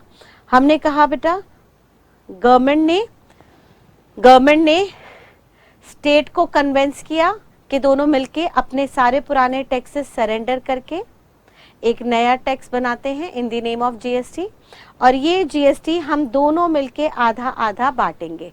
जो भी जीएसटी आएगा उस पर 50-50% शेयर किया जाएगा, और ये 50% शेयर करने के साथ साथ कभी भी स्टेट गवर्नमेंट को लगा कि उसका रेवेन्यू कम हुआ है जीएसटी आने के बाद, तो उस डेफिसिट को सेंट्रल कंपनसेट करके देगी through compensation cess applicable on luxurious goods. दूसरा सवाल, सेंट्रल और स्टेट दोनों 50-50% शेयर करेंगे, तो ये 50-50% शेयर किस बेस पे होगा? उन्होंने कहा सर ये 50% शेयर होगा on the basis of consumption. यानी अनलाइक प्रीवियस लॉज में ये टैक्स जाता था सेलर गवर्नमेंट को, जहां पे सेलर बैठा होता था, बट अब जीएसटी के अंदर उन्होंने कह दिया सर ये भले ही जनरली सेलर पे करेगा, ओरिजिन पे टैक्स पे होगा क्योंकि इनडायरेक्ट टैक्स है। जनरली कुछ केसेस में हम देखेंगे रिसिपिएंट भी लायबल होगा, जिसको हम रिवर्स चार्ज कहेंगे, but that will see later. अभी हम कह रहे हैं जनरली सर ये टैक्स पे करेगा ओरिजिन पे सप्लायर यानी सेलर। और ये पे कैसे करेगा? सर उन्होंने कहा अगर कोई इंट्रास्टेट सप्लाई होगी तो ये पे कर देगा GST in the name of IGST to central government. Central government उसका 50% रिटेन करेगी और बाकी फॉरवर्ड कर देगी उस स्टेट गवर्नमेंट को जहां पे कंजम्पशन है, डेस्टिनेशन है, जिसको हम प्लेस ऑफ सप्लाई कहते हैं। इसको भी हम आगे निकालना सीखेंगे। अब हमने ये देखा सप्लाई हमारा टैक्सेबल इवेंट है जिसपे सप्लायर को जनरली जीएसटी पे करना होगा। हाउएवर हम कुछ आगे चल के केसेस देखेंगे जहां पे सप्लायर के बजाय रिसिपिएंट को जीएसटी देना होगा, जिसको हम रिवर्स चार्ज मैकेनिज्म कहेंगे, RCM, but that will see later. अभी हम एक रफ आइडिया लेते हैं कि जनरली मेजॉरिटी केसेस में सप्लायर को जहां पे सप्लाई का ओरिजिन हुआ है वहीं पे गवर्नमेंट को टैक्स पे करना पड़ता है। Although GST being an indirect tax, इसका बर्डन आगे कंज्यूमर पे शिफ्ट होता है। ठीक है, चलिए तो इस बात को अब हम कंक्लूड करते हैं। जरा हम कहते हैं सर जीएसटी के अंदर टैक्सेबल इवेंट है सप्लाई, और सप्लाई को अगर बेसिक मीनिंग समझें तो इसका मतलब है ट्रांजैक्शन ऑफ गुड्स और सर्विसेज। कोई भी गुड्स या सर्विसेज की आप लेन देन करते हो, चाहे मैन्युफैक्चरिंग करके बेचते हो या आप एज अ सर्विस प्रोवाइडर उसको प्रोवाइड करते हो, तो दोनों ही सूरतों में उसको हम सप्लाई बोलेंगे। और इस सप्लाई को हम ब्रॉडली दो कैटेगरी में बांट देते हैं, intra state and inter state. जैसा कि नाम से ही क्लियर है, इंट्रा स्टेट का मतलब क्या होगा, वो सप्लाई जहां पे सप्लायर भी उसी स्टेट में बैठा है जहां पे रिसिपिएंट यानी बायर बैठा है। मान लीजिए एक सेलर है दिल्ली में और वो दिल्ली के ही बायर को गुड्स सेल करता है, तो सर ये हमारे लिए इंट्रा स्टेट सप्लाई बन गई। और ये इंट्रा स्टेट सप्लाई पे जीएसटी किसे के पे करना है, सर सप्लायर को पे करना है। और कौन सी स्टेट गवर्नमेंट को देना है इसका हिस्सा, सर उस स्टेट गवर्नमेंट को देना है जहां पे कंज्यूमर बैठा है। अब सर कंज्यूमर दिल्ली में बैठा है तो दिल्ली स्टेट गवर्नमेंट को हिस्सा मिलना चाहिए, और सप्लायर भी दिल्ली में बैठा है जिसे टैक्स देना है, तो सप्लायर को कहा भाई साहब आप डायरेक्टली स्टेट गवर्नमेंट को पे कर दो। बात समझ में आ रही है? एक बार फिर से दिमाग में बताइए। सर जीएसटी एक इनडायरेक्ट टैक्स है जिसको पे जनरली हम ओरिजिन पे करेंगे, सप्लायर पे करेगा गवर्नमेंट को, लेकिन उस जीएसटी का 50% हिस्सा कौन सी स्टेट गवर्नमेंट को मिलेगा, सर उस स्टेट गवर्नमेंट को मिलेगा जहां पे कंज्यूमर बैठा है। तो सर अगर सप्लायर और रेसिपिएंट यानी सेलर और कंज्यूमर बायर दोनों के दोनों, सेलर और बायर दोनों के दोनों एक ही स्टेट में बैठे हैं, तो सेलर को बोल दिया भाई साहब आप तो दिल्ली गवर्नमेंट को जानते हो ना, आप तो दिल्ली गवर्नमेंट के साथ रजिस्टर्ड हो और आपका बायर भी दिल्ली का ही है, तो जो भी जीएसटी जाना है उसका 50% दिल्ली गवर्नमेंट को, आप सरकार को जाना है, और रिमेनिंग 50% मोदी सरकार को जाना है, सेंट्रल गवर्नमेंट को। तो सर अब आपकी जिम्मेदारी है कि आप दोनों जीएसटी साथ साथ पे कर दो, उनको आधा आधा बांट के। यानी सप्लायर को कहा आप ही जितना जीएसटी बनता है, 100 रुपए का प्रोडक्ट था उस पर जनरली 18% के हिसाब से 18 रुपए का जीएसटी था, इस 18 का 50% सेंट्रल गवर्नमेंट को दे दो, मोदी सरकार को दे दो सीजीएसटी के नाम से, और रिमेनिंग 50% स्टेट गवर्नमेंट को। यहाँ पे कौन सी स्टेट गवर्नमेंट आ जाएगी, दिल्ली गवर्नमेंट, जहां पे कंज्यूमर लोकेटेड है। कंज्यूमर लोकेटेड है उस गवर्नमेंट को मिलना चाहिए था, क्योंकि GST is a consumption based tax, और सप्लायर भी इस बार यहीं पे लोकेटेड है, यानी वो दिल्ली गवर्नमेंट के साथ ही रजिस्टर्ड है, तो उसको कहा आप दिल्ली गवर्नमेंट को, दिल्ली स्टेट गवर्नमेंट को डायरेक्टली 50% जीएसटी पे कर दो। सिंपल सी बात। लेकिन अगर सप्लाई इंटर स्टेट है, इंटर स्टेट का मतलब क्या है, सर जहां पे सप्लायर बैठा है एक स्टेट में और रिसिपिएंट यानी बायर बैठा है किसी दूसरे स्टेट में, तो सर जनरली जीएसटी पे कौन करता है, वो बंदा जो गवर्नमेंट को टैक्स पे करता है उसको हम कहते हैं असेसी। तो जनरली असेसी कौन होगा, सप्लायर, पे तो सप्लायर को करना है, लेकिन उस जीएसटी का 50% शेयर कौन सी स्टेट गवर्नमेंट को जाएगा, जहां पे कंज्यूमर बैठा है। अब दिल्ली स्टेट गवर्नमेंट के साथ हमारा सेलर रजिस्टर्ड है, सेलर को बोला जीएसटी पे करो, लेकिन इसका 50% पंजाब गवर्नमेंट को जाएगा।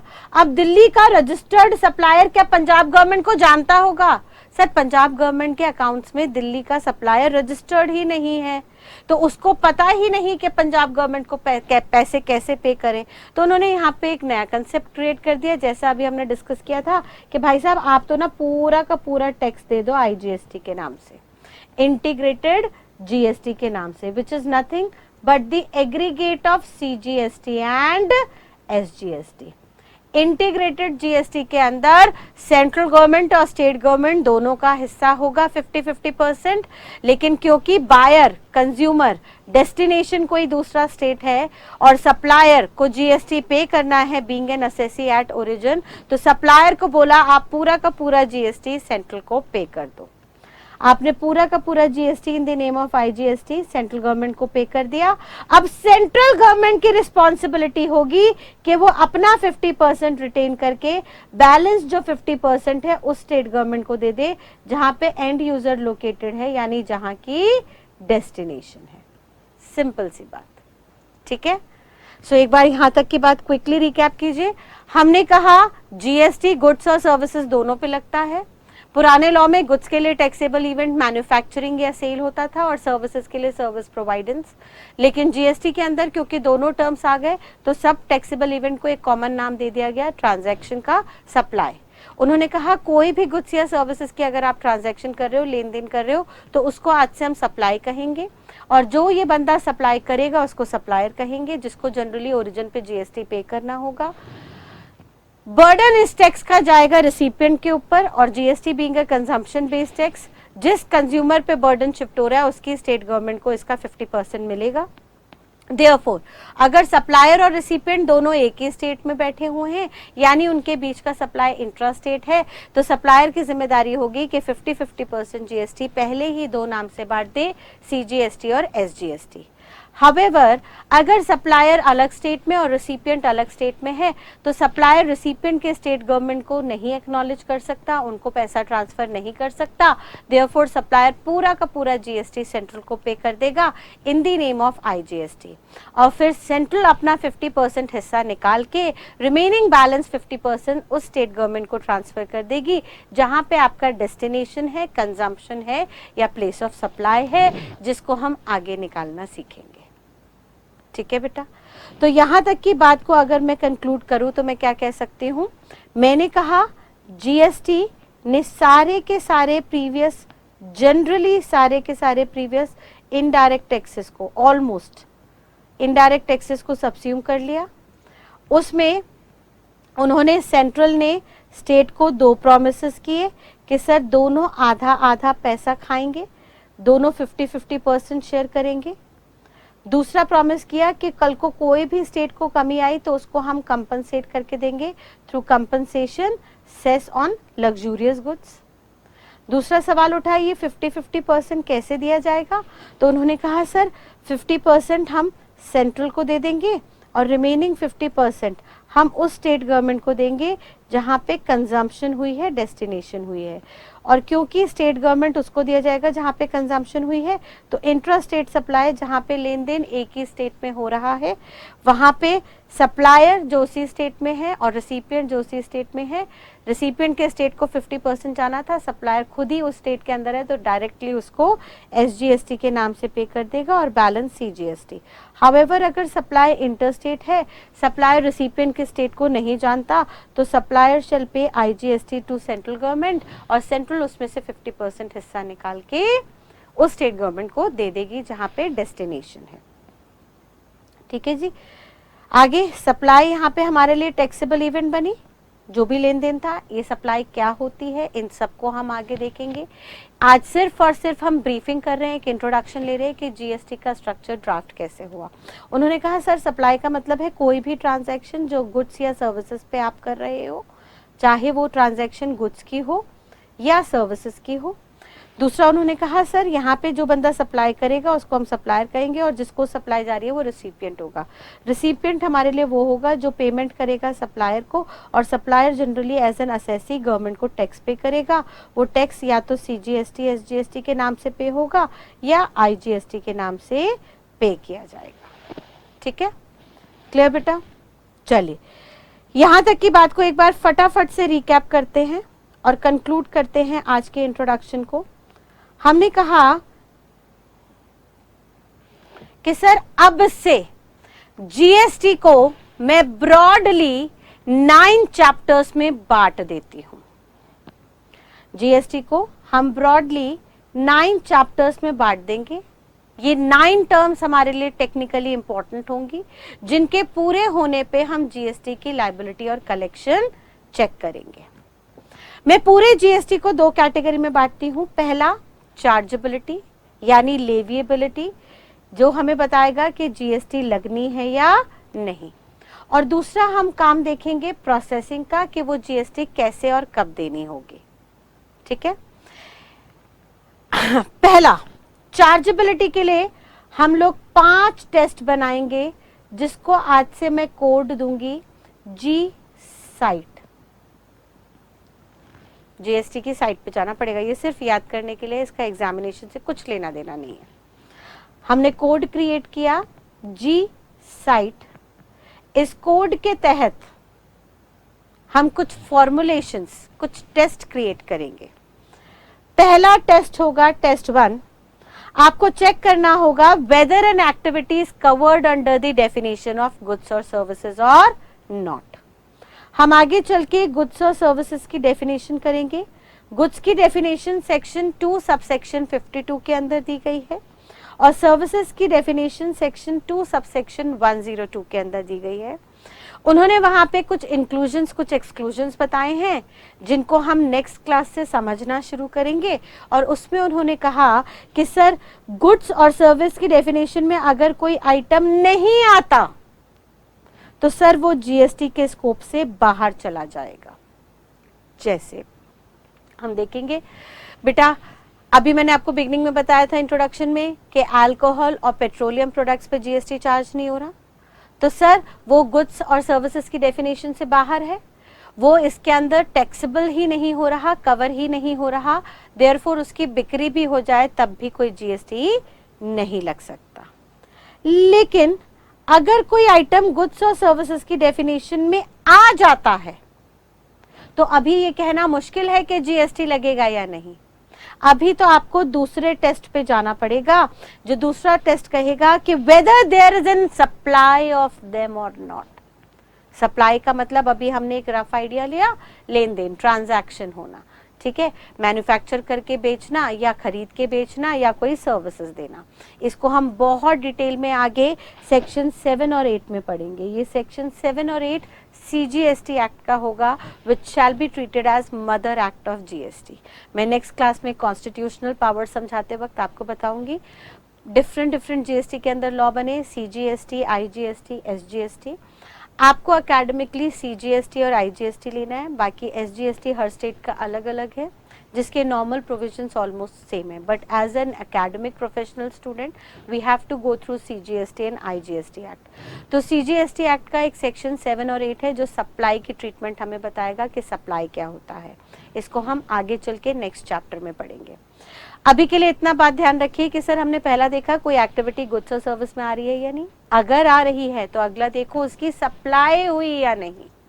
अगर उसकी सप्लाई नहीं हुई, उसको आपने किसी को बेचा नहीं, खुद ही पर्सनली कंज्यूम कर लिया।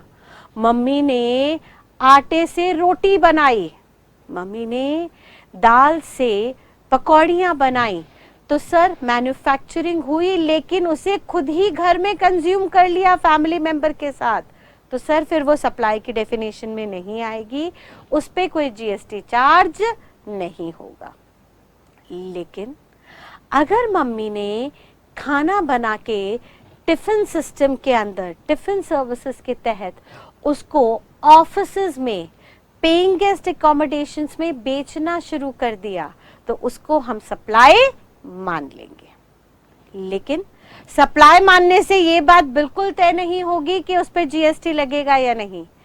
अगर वो सप्लाई की डेफिनेशन में आ गई तो आपको अगला टेस्ट फॉलो करना पड़ेगा, टेस्ट नंबर 3, जो कहेगा कि अब आप चेक कीजिए कि ये सप्लाई इंटर स्टेट है या intra state. You have to check whether such supply is inter और इंट्रा स्टेट सप्लाई। और इस इंटर और इंट्रा को हम IGST एक्ट के सेक्शंस में पढ़ेंगे, जहां पे मैं आपको सेक्शन 7 से लेके सेक्शन 13 तक पढ़ाऊंगी। मैम यहां भी सेक्शन 7 है, यहां भी सेक्शन 7 है। सर यहाँ पे जो सेक्शन 7 है ये CGST एक्ट का है। हम देखेंगे सप्लाई का सेक्शन 7 किसका होगा, 7 और 8 CGST एक्ट का। लेकिन इंटर है या इंट्रा, इसके लिए हम डेस्टिनेशन निकालना सीखेंगे।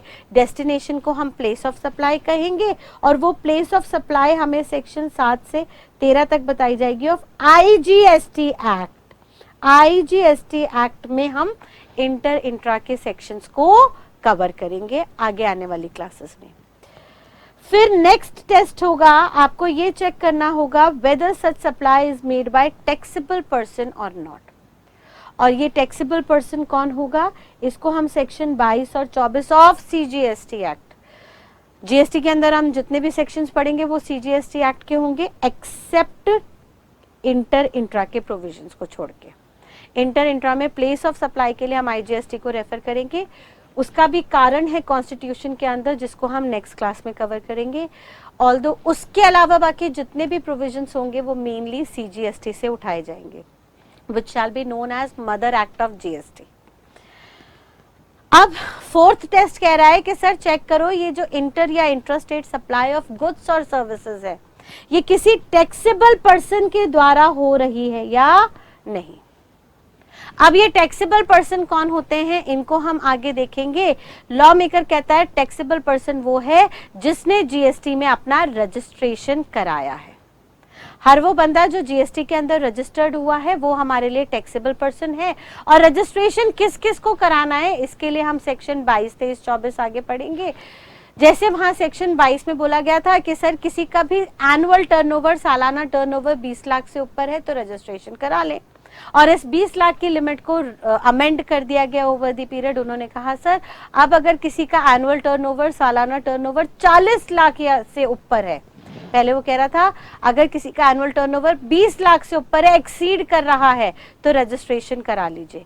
अब वो कह रहा है किसी का टर्नओवर 40 लाख से ऊपर चला गया, एग्जैक्ट 40 लाख की बात नहीं कर रहे, उससे ऊपर चला गया, एक्सीड कर गया, तो सर जिस दिन एक्सीड किया उसके 30 दिन के अंदर आपको रजिस्ट्रेशन कराना पड़ेगा अंडर अ प्रॉपर प्रोसीजर। और रजिस्ट्रेशन कराते ही आप टैक्सेबल पर्सन हो जाओगे। अगर आप टैक्सेबल पर्सन हो तो ही आप पे जीएसटी लगेगा, अदरवाइज नहीं। फॉर एग्जाम्पल सर एक छोटी सी दुकान है, वो दुकानदार चॉकलेट बेचता है और उसका टर्नओवर थ्रेशहोल्ड लिमिट से नीचे है जो सेक्शन 22 में बताई गई है। वो चाहे पहले 20 लाख या अब 40 लाख है, उस थ्रेशहोल्ड लिमिट से नीचे का उसकी सालाना टर्नओवर है और वो चॉकलेट बेच रहा है। चॉकलेट गुड्स है, बेच रहा है, सप्लाई है, वो सेम ही स्टेट में बायर को बेच रहा है, इंट्रा स्टेट सप्लाई है।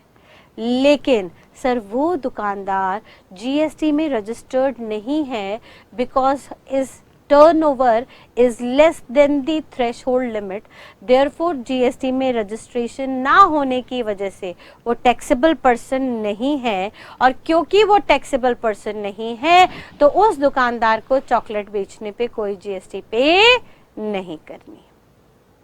लेकिन अगर यही चॉकलेट बिग बाजार के मॉल से बिकती, जहां पर बिग बाजार का एनुअल टर्नओवर थ्रेशहोल्ड लिमिट से ऊपर है, ये टर्नओवर कैसे निकालते हैं, क्या क्या लिमिट्स होती हैं, इनको हम नेक्स्ट क्लास में प्रोसीड करेंगे कॉन्स्टिट्यूशन के बाद। बट अभी के लिए सिर्फ इतना ध्यान रख लीजिए कि अगर उस लिमिट से आप ऊपर चले गए तो आपको रजिस्ट्रेशन कराना पड़ेगा। और क्योंकि आप रजिस्टर्ड हो तो आप टैक्सेबल पर्सन माने जाओगे, और क्योंकि आप टैक्सेबल पर्सन हो देयरफॉर आपको जीएसटी देना पड़ेगा on that sale of chocolate. Chocolate is a goods, sale is a supply, और वो सप्लाई हो रही है इंट्रा स्टेट में, सेम स्टेट में, by taxable person who is registered under GST. तो अब जीएसटी देनी है या नहीं, इसके लिए आपको 5वां टेस्ट अप्लाई करना होगा। अगर आप टैक्सेबल पर्सन नहीं हो तो जीएसटी नहीं लगनी, लेकिन अगर आप टैक्सेबल पर्सन हो तो नेक्स्ट टेस्ट आपको लगाना होगा, जहां पे आपको चेक करना होगा that whether they are being covered under any exemption और नॉट। आपको चेक करना होगा कि जो सप्लाई आप कर रहे हो वो किसी एग्जेम्पशन में कवर हो रही है या नहीं। सरकार ने कुछ नोटिफिकेशंस दी, नोटिफिकेशन नंबर 12/2017 और नोटिफिकेशन नंबर 2/2017। इनमें कुछ गुड्स और सर्विसेज को एग्जेम्प्ट किया गया। 2/2017 में गुड्स की लिस्ट दी गई, 12/2017 में सर्विसेज की लिस्ट दी गई, और भी कुछ एडिशनल नोटिफिकेशंस डाली गई और कहा कि यहाँ पे जो हम स्पेसिफाइड गुड्स और सर्विसेज को एग्जेम्प्ट कर रहे हैं, इनकी भले ही सप्लाई भी क्यों ना हो, ये भले ही गुड्स की डेफिनेशन में क्यों ना आ रहे हो, इनकी सप्लाई भले ही किसी टैक्सेबल पर्सन के द्वारा हो या ना हो, इन पे हम कभी भी जीएसटी चार्ज नहीं करेंगे। यानी अगर आपकी सप्लाई किसी भी एग्जेम्पशन के अंदर कवर हो गई तो जीएसटी नहीं लगेगा, लेकिन अगर वो एग्जेम्पशन के अंदर कवर नहीं हुई then finally you can say that GST shall be chargeable. यानी आपका टेस्ट 5 फॉर्मूलेज से होके गुजरेगा और उन फॉर्मूलेज को हमने कोड दिया जी साइड। जी से सबसे पहले आप देखेंगे वो गुड्स और सर्विसेज की डेफिनेशन में आ रहा है या नहीं, फिर आप एस से देखेंगे उसका सप्लाई हुआ या नहीं। अगर कोई आइटम गुड्स की सर्विस में नहीं आया था, गुड्स सर्विस की डेफिनेशन में नहीं आया था, सप्लाई नहीं, जीएसटी नहीं लगेगा। अगर आया था तो एस से देखना सप्लाई हुआ या नहीं। अगर सप्लाई नहीं हुआ तो जीएसटी नहीं लगेगा। अगर सप्लाई हुआ तो फिर आई से देखना वो इंटर है या इंट्रा। इंटर इंट्रा देखने की जरूरत क्यों है बेटा? क्योंकि हमें ये तय करना है, अगर इंट्रा है तो सीजीएसटी एसजीएसटी लगेगा, और अगर इंटर है तो आईजीएसटी लगेगा। फिर जीएसआई, फिर टी से आपको देखना है वो सप्लाई किसी टैक्सेबल पर्सन के द्वारा हुई या नहीं जो जीएसटी में रजिस्टर्ड है। अगर टैक्सेबल पर्सन द्वारा नहीं हुई तो जीएसटी नहीं लगेगा। अगर हुई तो अगला टेस्ट आपको ई से देखना होगा वो किसी एग्जेम्पशन में आ रहा है या नहीं। अगर वो सप्लाई किसी एग्जेम्पशन के अंदर कवर हुई तो जीएसटी नहीं लगेगा। अगर वो एग्जेम्पशन में कवर नहीं हुई then GST shall be chargeable. ठीक है।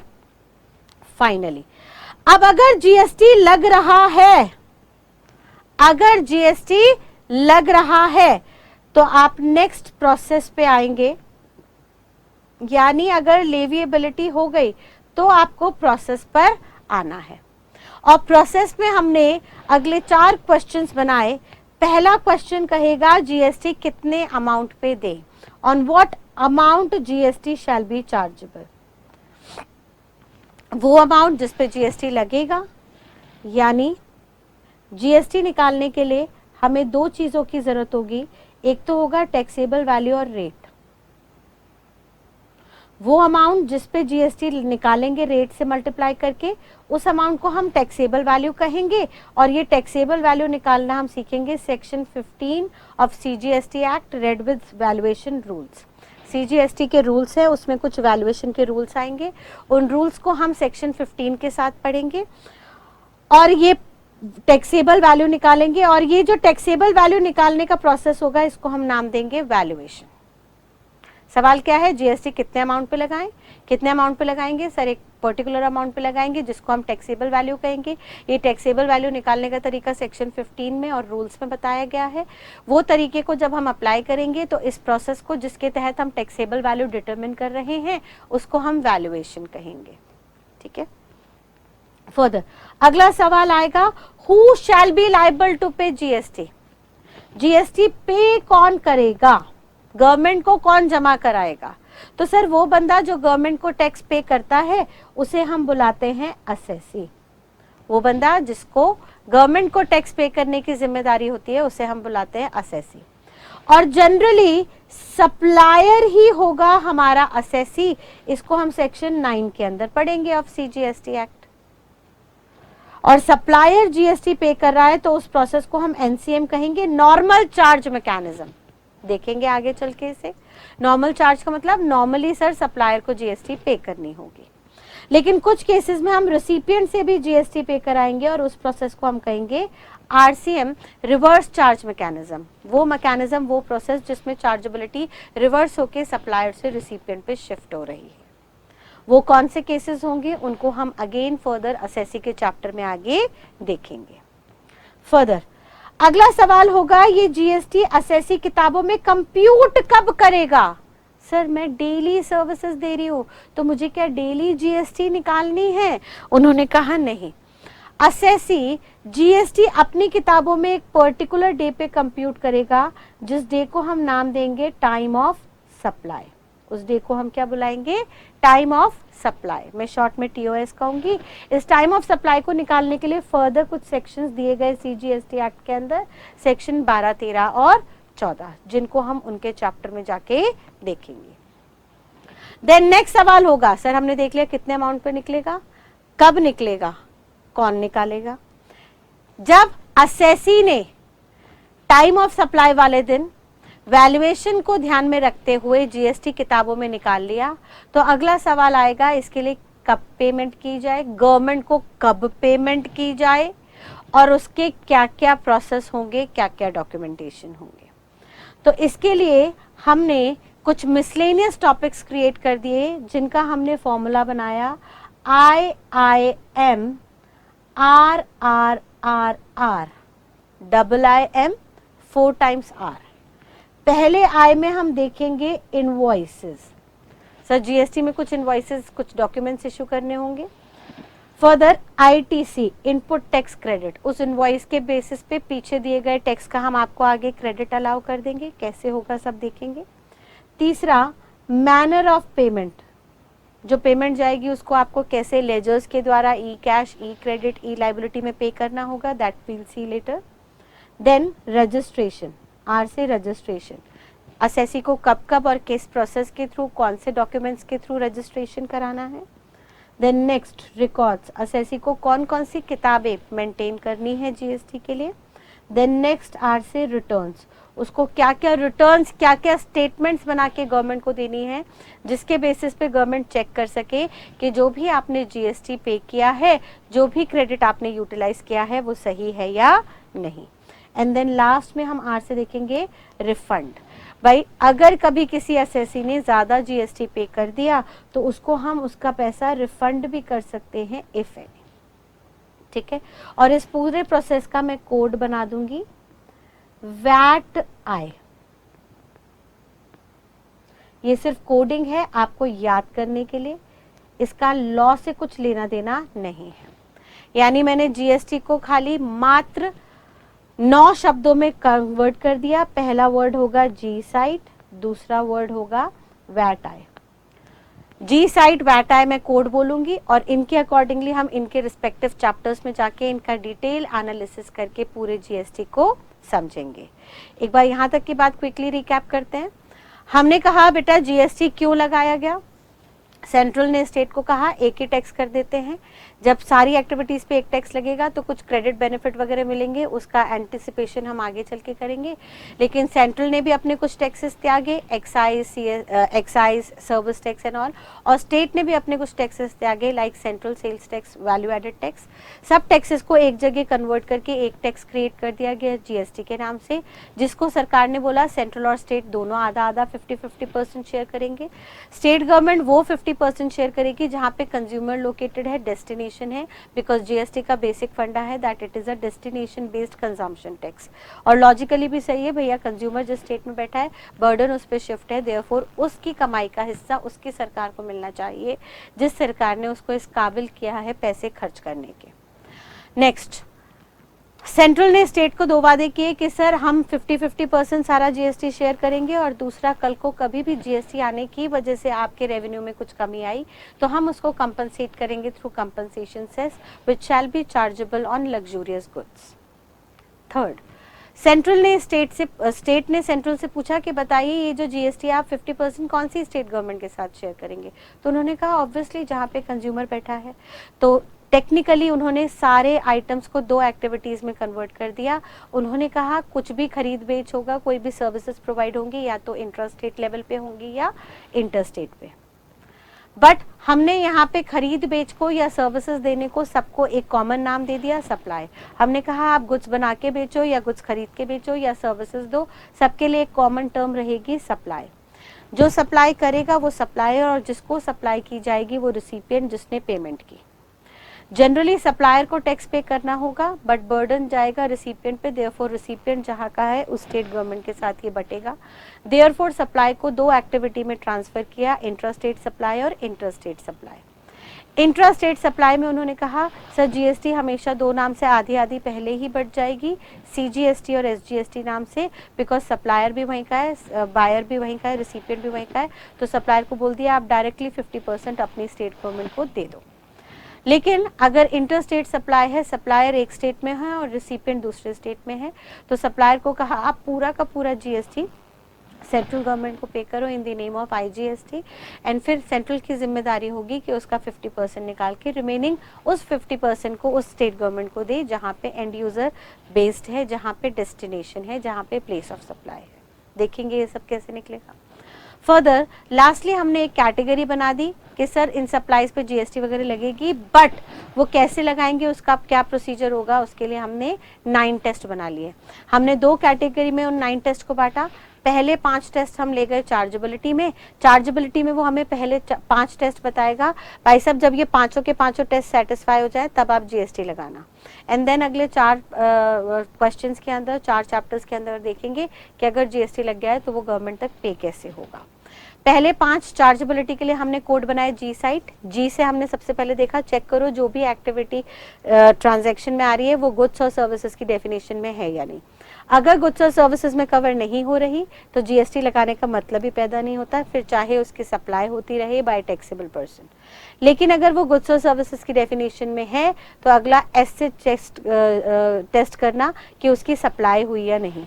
सप्लाई हुई तो आई से फिर आप देखेंगे वो सप्लाई इंटर है या intra, so as to determine हम सीजीएसटी एसजीएसटी लगाएं या आईजीएसटी लगाएं। एंड देन फिर आई के बाद टी से हम देखेंगे वो सप्लाई टैक्सेबल पर्सन द्वारा हुई या नहीं, जो रजिस्टर्ड है जीएसटी के अंदर। अगर रजिस्टर्ड नहीं है तो जीएसटी लगने का मतलब नहीं होता, बट अगर रजिस्टर्ड है तो फिर लास्ट ई से आपको देखना है वो किसी एग्जेम्पशन में तो नहीं आ रहा। अगर किसी एग्जेम्पशन में नहीं आ रहा जो सरकार ने नोटिफाई की है तो ही जीएसटी लगेगा। और अगर जीएसटी लगेगा तो अगले 4 सवाल हैं, कितने वैल्यू पे लगेगा, उसको हम वी से वैल्यूएशन के अंदर देखेंगे। वैट आई में वी से हो गया वैल्यूएशन, ठीक है। देन उसके बाद ए, वैट आई का ए हमें बताएगा असेसी, जो हमें समझाएगा कि ये जो वैल्यू पे जीएसटी निकाला है उसको गवर्नमेंट को पे किसको करना है। फिर वैट का टी से हम देखेंगे कि असेसी को अपनी जीएसटी की किताबों में जीएसटी कंप्यूट किस दिन करना है, वो एक पर्टिकुलर दिन होगा जिसको हम कहेंगे टाइम ऑफ सप्लाई।